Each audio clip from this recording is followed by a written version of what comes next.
Hola, este es el video presentación del reto etapa 2, simulación de la velocidad del movimiento de la góndola, de la materia modelación computacional de sistemas electromagnéticos, grupo 2. Nosotros somos el equipo 2, compuesto por su servidor Arián Fernando Real Alcántara, Flavio Rubalcaba Leija, Pablo César Jiménez Villeda, Eliud Valderas Neri y Esteban Padillas Cerdio. Para poder resolver esta situación problema, nosotros tuvimos que utilizar principalmente tres conceptos, siendo el primero de estos el frenado magnético y cómo funciona. A través del siguiente diagrama podemos identificar cómo funciona el mismo aplicándolo a la situación problema. Lo primero que se hace es que se inducen unas corrientes parasitarias en el tubo de cobre que va dentro de la torre donde se coloca la góndola, y después al caer la góndola los imanes de esta interactúan con el tubo de cobre generando una interacción que hace que se cree una dinámica en la que se generan dos fuerzas opuestas que hace que la góndola vaya desacelerando y eventualmente se detenga, generando un frenado magnético. El segundo concepto a explicar es la fuerza de Lorentz. La fuerza de Lorentz es la fuerza creada por el campo electromagnético sobre una carga en movimiento. Para el caso del campo magnético, la fuerza es perpendicular a dicho campo. La fórmula que describe la fuerza de Lorentz es la siguiente. El tercer concepto es la ley de Ampère. La ley de Ampère simplifica la ecuación del campo electromagnético producido por distribuciones de corriente que presentan simetrías con módulo constante en las líneas de campo.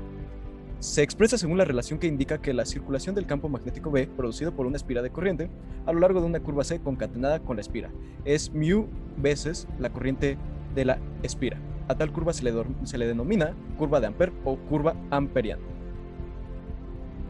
La siguiente expresión es la que modela la ley de Ampère.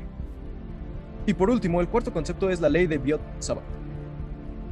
La ley de Biot-Savart expresa de forma algebraica el campo magnético producido por un diferencial de corriente en un punto P, que produce un alambre de cualquier forma por el cual atraviesa una corriente eléctrica I.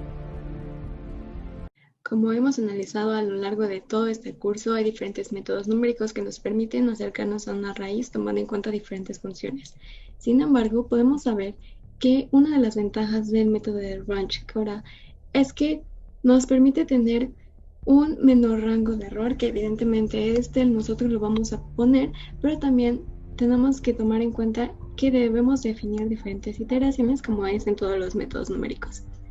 Es preciso también mencionar que el método de Runge-Kutta es utilizado cuando nosotros queremos resolver y analizar diferentes métodos o modelos complejos, y esto sería mediante matemáticas básicas e integrales intermedias. Ahora bien, ya que sabemos cómo es que funciona este método, debemos saber cómo es que lo vamos a aplicar en la resolución del reto. Bueno, sabemos que nosotros queremos calcular y saber cuál es el campo magnético producido por una espira cuyo radio es A, en donde circula cierta intensidad en cierto punto de su eje. Entonces, nosotros tenemos que tener las condiciones iniciales, que también es una de las ventajas de este método de Runge-Kutta, que maneja las condiciones iniciales. Y bueno, una vez teniendo las condiciones iniciales, nosotros podemos calcular y determinar la posición y la velocidad del imán en función del tiempo. Una vez tenido esto, podemos implementar la ley de Faraday y, bueno, básicamente calcular el voltaje y, junto con otras funciones, ir calculando el campo magnético. Para este proyecto estaremos realizando la simulación de un móvil de madera con un cable de cobre que atraviesa rieles de cobre a su vez, para poder simular cómo funcionaría el frenado magnético. Esto sería el prototipo para un sistema de frenado magnético. Vamos a comenzar limpiando nuestras variables y generando nuestra varilla, que será de 3 centímetros. A su vez calculamos las dimensiones de nuestra varilla y el peso de nuestra varilla según el móvil que tenemos en el centro, que es un rodillo de madera de pino. Ya sabemos la densidad de la madera de pino, por lo tanto podemos sacar la masa de nuestra varilla. Y igualmente calculamos la masa equivalente. Esta masa equivalente nos ayudará a la interpolación de nuestros datos, que posteriormente vamos a discutir. Como vamos a utilizar el algoritmo de Runge-Kutta, vamos a necesitar un paso de tiempo que será de 0.01 unidades. Vamos a realizar 1000 iteraciones. Igualmente necesitamos un dominio que estará dividido en unidades de distancia de 2 a la menos 3 unidades, y tendremos 300 de esas unidades a través de todo nuestro dominio. Tenemos también nuestro vector vacío de tiempo para irlo calculando según vayamos atravesando el algoritmo, y nuestro vector vacío de velocidad. Igualmente tenemos nuestro vector de unidades de X para realizar nuestros cálculos, Y aquí vamos a utilizar la función de lectura de Excel, porque tenemos un archivo de Excel que tiene ya un modelo de frenado magnético, que lo que vamos a hacer es tomar esos datos e interpolarlos a los datos que tenemos nosotros. La interpolación significa básicamente ajustar unos datos existentes a unos datos nuevos para ver cómo estos datos se comportan como los anteriores. También no solamente vamos a obtener el movimiento de la velocidad, sino el movimiento de la posición, por lo que también necesitamos el vector vacío de la posición.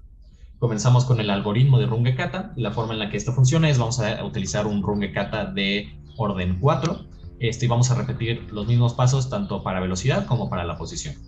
Lo que vamos a realizar es primero obtener la posición actual, la velocidad actual, y vamos a obtener también la posición actual por medio de la interpolación de los datos de Excel.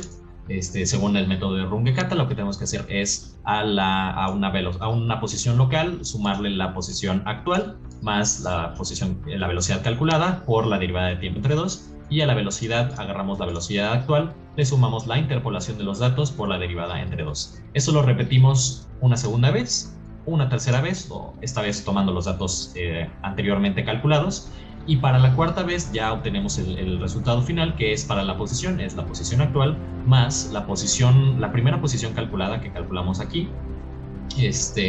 por la segunda más la tercera más la cuarta, y todo eso por la derivada de tiempo entre 6. Lo mismo para la velocidad, es la velocidad actual más la primera velocidad calculada más 2 por la segunda más la tercera más la cuarta.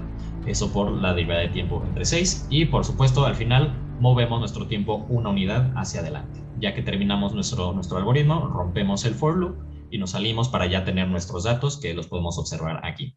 Finalmente, ya que calculamos tanto la velocidad como la posición, la podemos graficar de este lado. Aquí podemos ver que la velocidad va disminuyendo de forma significativa, y como todo el tiempo está disminuyendo nuestra velocidad, pues nuestra posición va cada vez moviéndose cada vez más lento. Por eso la posición se reduce de esta manera, mientras que la velocidad se reduce de esta manera.